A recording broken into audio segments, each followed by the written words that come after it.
Hello everyone, welcome to our second part of this chapter, Story of the Cricket.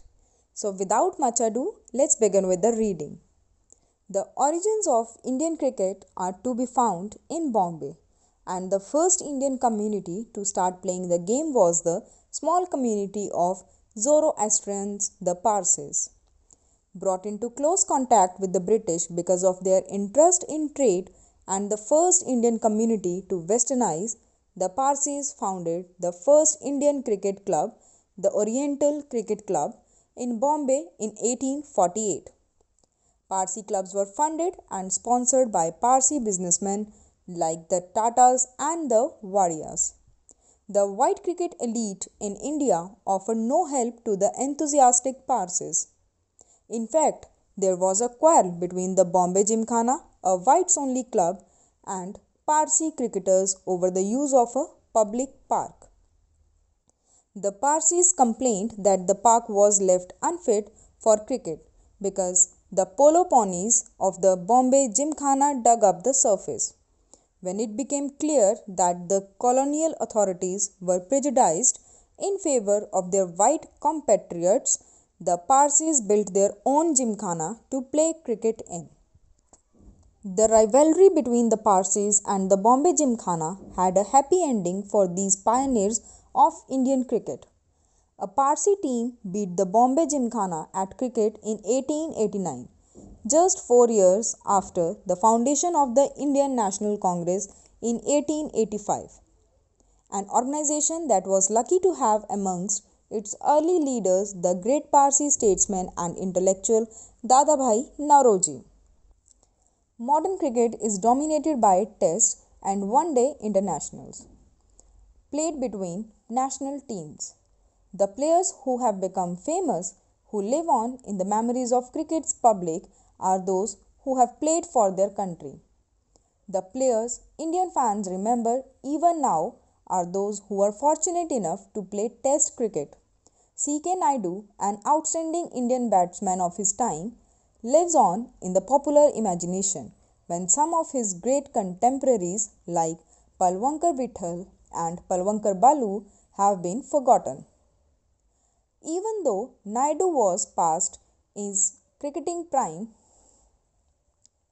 Even though Naidu was past his cricketing prime when he played for India in its first test matches against England starting in 1932, his place in India's cricket history is assured because he was the country's first test captain. India entered the world of test cricket in 1932, a decade and a half before it became an independent nation. This was possible because Test cricket from its origin in 1877 was organized as a contest between different parts of the British Empire, not sovereign nations. The first test was played between England and Australia when Australia was still a white settler colony. Similarly, the small countries of the Caribbean that together make up the West Indies team were British colonies till well after the Second World War. Television coverage changed cricket. It expanded the audience for the game by beaming cricket into small towns and villages. It also broadened cricket's social base. Children who had never previously had the chance to watch international cricket because they lived outside the big cities could now watch and learn by imitating their heroes. Imitating is to copy. The technology of satellite television and the worldwide reach of multinational television companies created a global market for cricket.